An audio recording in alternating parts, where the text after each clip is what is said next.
الحمد لله الذي كفى وسلام على عباده الذين اصطفى أما بعد فأعوذ بالله من الشيطان الرجيم بسم الله الرحمن الرحيم قال الله تبارك وتعالى في قرآنه المجيد وفرقانه الحميد سبحانك لا علم لنا إلا ما علمتنا إنك أنت العليم الحكيم صدق الله العظيم. میرے محترم ساتھیو، آج ہم حیثو کی اقسام کی لفظاً اور معناً تحقیق کریں گے، کیونکہ حیثو کلام عرب کے اندر 4 قسم پر ہے: حیث المکانیہ، حیث لبیان نوع من الانواع، حیث التفصیلیہ و حیث ما شرطیہ. تو انشاءاللہ آج کی ویڈیو میں ہم ان 4 اقسام کی لفظاً اور معناً تحقیق کریں گے. ان 4 اقسام میں سے پہلی قسم حیث المکانیہ ہے. تو اب ہم حیث المکانیہ کی لفظاً اور معناً تحقیق کریں گے. تو حیث المکانیہ، اس کی معناً تحقیق یہ ہے کہ یہ مکان کے لیے آتا ہے. جس طرح حینہ وہ زمان کے لیے آتا ہے، تو اس کے مقابلے میں یہ حیث یہ مکان کے لیے آتا ہے، یعنی یہ ظروفی مکانیہ میں سے ہے، اور حینہ وہ ظروفی زمانیہ میں سے ہے. اور اس کی لفظاً تحقیق یہ ہے کہ حیث ہمیشہ مبنی بر ضمہ کے ساتھ ہوگا، حیث، اور جملے کی طرف مضاف ہوگا، جملہ چاہے اسمیہ ہو یا فعلیہ ہو. اس کی مثال اقرأ العبارہ من حیث ترک عمر. تو یہاں پہ حیث یہ مکانیہ ہے، حیث یہاں پہ مکانیہ ہے، اور یہ جملے کی طرف اس کی اضافت ہو گئی ہے. حیث یہاں پر مضاف ہے، اور ترک عمر جملہ فعلیہ ہے، یہ حیث کے لیے مضاف الیہ بنے گا. یہ مکان کے لیے آتے ہیں، تو اس کا ترجمہ اس طرح ہوگا: اقرأ العبارہ من حیث ترک عمر. عبارت اس جگہ سے پڑھو، عبارت اس جگہ سے پڑھو جہاں پر عمر نے چھوڑا ہے. اس کی دوسری مثال سأسافر إلى حیث یرید اخی. سأسافر إلى حیث یرید اخی، یعنی میں سفر کروں گا اس جگہ کی طرف جہاں پر میرا بھائی چاہتا ہے. سأسافر إلى حیث یرید اخی. دوسری مثال سأجلس حیث قام عمر. تو ان تینوں مثالوں میں یہ حیث مکانیہ ہے، مبنی بر ضمہ ہے، اور جملے کی طرف اس کی اضافت ہو گئی ہے. تو حیث مکانیہ، اس کی معنی تحقیق یہ ہے کہ یہ مکان کے لیے آتا ہے، اور اس کی لفظاً تحقیق یہ ہے کہ یہ مبنی بر ضمہ ہوگا اور جملے کی طرف مضاف ہوگا، چاہے جملہ اسمیہ ہو یا جملہ فعلیہ ہو. اور اس حیث میں یہ بات بھی جاننا ضروری ہے، یعنی حیث مکانیہ میں اس حیث کے ساتھ تو کبھی من لگے گا. جیسے اقرأ العبارہ من حیث، یہاں پہ حیث مکانیہ کے ساتھ من، کبھی حرف جر کے بغیر ہوگا. اجلس حیث قام عمر، کبھی الی کے ساتھ ہوگا. سأسافر إلى حیث یرید اخی. تو اس حیث مکانیہ کے ساتھ تو کبھی من لگے گا، کبھی الی لگے گا، کبھی کوئی حرف جر بھی اس کے ساتھ نہیں لگے گا. اور یہ حرف جر اس فعل کی وجہ سے یہاں پہ ہے، کیونکہ یہ اقرأ العبارہ اقرأ کے صلے میں یہاں پہ من آتا ہے، اس طرح اور سافر یسافر اس کے صلے میں الی آتا ہے، اور اجلس اس کے صلے میں کوئی حرف جر نہیں آتا. تو یہ حرف جر اس فعل کی وجہ سے آئے گا، اس حیث کی وجہ سے نہیں. تو حیث کے ساتھ تو کبھی من لگے گا، کبھی الی لگے گا، اور کبھی کوئی حرف جر نہیں لگے گا. حیث کی دوسری قسم حیث لبیان نوع من الانواع. تو حیث کی دوسری قسم حیث لبیان نوع من الانواع. اب ہم حیث لبیان نوع من الانواع کی لفظاً اور معناً تحقیق کریں گے.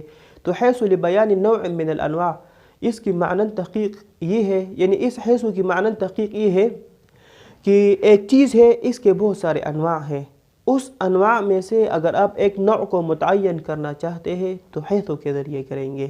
مثلاً اسم کی اقسام ہے، صیغہ کے اعتبار سے بھی، معنی کے اعتبار سے بھی، و اعراب و بنا کے اعتبار سے بھی. تو اسم کے اقسام وہ 3 انواع کے اعتبار سے ہے، صیغہ کے اعتبار سے بھی ہے، معنی کے اعتبار سے بھی ہے، اور اعراب و بنا کے اعتبار سے بھی ہے. آپ اس اسم کے انواع میں سے اگر آپ ایک نوع کو متعین کرنا چاہتے ہیں تو وہاں پہ من حیث لائیں گے. کس طرح؟ اقسام الاسم من حیث الاعراب والبناء. تو یہاں پہ من حیث نے کیا کر دیا, یعنی ان حیث نے کیا کر دیا, یہاں پہ اسم کے انواع میں سے یہ اعراب والبناء والی نوع اس کو متعین کر دیا.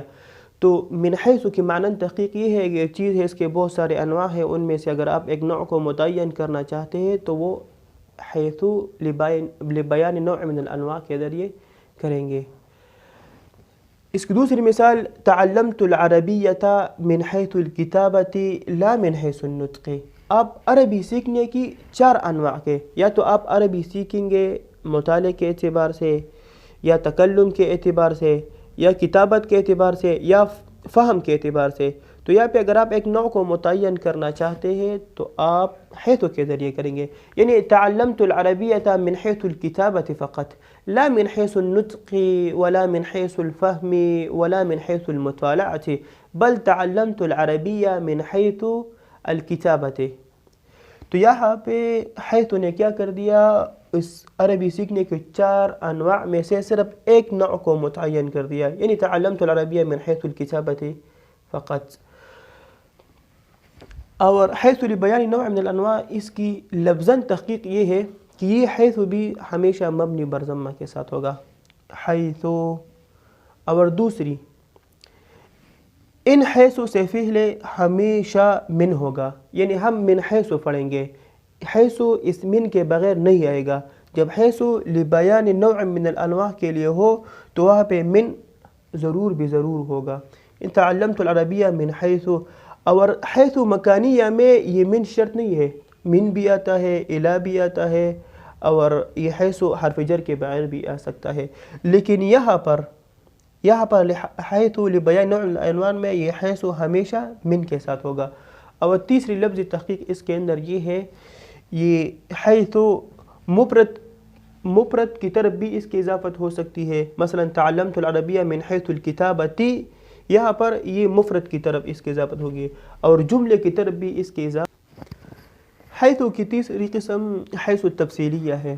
تو حیث التفصیلیہ اس کی لفظاً اور معنی تحقیق یہ ہے, اس کی معنی تحقیق یہ ہے کہ حیث یہ للاجمال بعد التفصیل, یعنی اگر آپ نے ایک بات اجمالاً ذکر کر دی, اب اس کی تفصیل کرنا چاہتے ہیں تو وہاں پہ آپ حیث لائیں گے. یعنی یہ حیث یہ للاجمال بعد التفصیل کے لیے آتا ہے. اس کی مثال خارج میں, اور اس کا ترجمہ ہم اس طور پر کے ساتھ کریں گے, اس طور پر. مثلا آپ نے ایک اجمالی بات کر دی کہ میں پشاور گیا. پشاور گیا آپ کس طرح گئے, اس کی تفصیل بیان کر دیں تو آپ کہتے ہیں کہ میں پشاور گیا اس طور پر کہ میں گھر سے نکلا, گاڑی کو اشارے دے دیا, ڈرائیور نے گاڑی روکی, میں سوار ہو گیا, اس نے مجھے پہنچا دیا پشاور. تو اب عربی میں اگر آپ اجمالی بات, مثلا میں پشاور گیا, یہ اجمالی بات ہے, پھر اس کے بعد اس تفصیل ہے, تو ان دونوں کے درمیان ہم حیث بنائیں گے. کس طرح, ذهبت الى پشاور حیث, تو یہاں پہ حیث یہ تفصیلیہ, حیث خرجت من البیت لوحت بالسیارة توقفت فركبت السيارة وأوصلتني إلى بشاور. تو یہاں پہ حیث یعنی ذهبت إلى بشاور, پھر اس کے بعد حیث خرجت من البيت ولوحت بالسيارة وتوقفت وركبت السيارة وأوصلتني إلى بشاور. تو یہاں پہ یہ حیث یہ تفصیل کی رہا ہے. دوسری مثال, ضربت ذلك الطالب حيث استغفر شتمني فقلت له اسكت لا تشتمني ولكن استمر بالشتم فضربته حتى أبكيته. تو یہاں پہ حیث ضربت ذلك الطالب حيث شتمني فقلت له اسكت فلا تشتمني حتى استمر بالشتم فضربته. تو یہاں پر بھی حیث یہ تفصیل. اور اس کی تیسری مثال, وقع الاختلاف بين الإمام وبين الصاحبين في المسألة المذكورة حيث عند الإمام يجوز وعند الصاحبين فلا يجوز. تو یہاں پر یہ حیث یہ تفصیل کے لیے ہے, کیونکہ اگر آپ نے اجمالاً بات ذکر کر دی کہ امام صاحب اور صاحبین کے درمیان اختلاف واقع ہو گیا ہے, تو کس طرح, تو اب یہاں سے تفصیل بیان کرنا چاہتا ہے اس طور پر کہ امام صاحب کے نزدیک جائز ہے اور صاحبین رحمہم اللہ کے درمیان ناجائز ہے. تو حیث کی معنی تحقیق یہ ہو گئی کہ یہ للاجمال بعد التفصیل کے لیے آتا ہے، اور اس کی لفظاً تحقیق یہ ہے کہ یہ حیث بھی مبنی برضم کے ساتھ ہوگا، یعنی مبنی برضم حیث، اور جملے کی طرف اس کی اضافت ہوگی، اور اس کی علامت یہ ہوگی اگر ایک بات اجمالاً ذکر ہو گئی ہے پھر اس کے بعد اس کی تفصیل، تو یہاں پہ یہ حیث یہ تفصیلیہ ہوگا۔ حیث کی چوتھی قسم حیث ما الشرطیہ، یعنی حیث کے ساتھ جب ما لگ جائے، حیث ما، تو اس وقت یہ حیث یہ شرطیہ ہوگا۔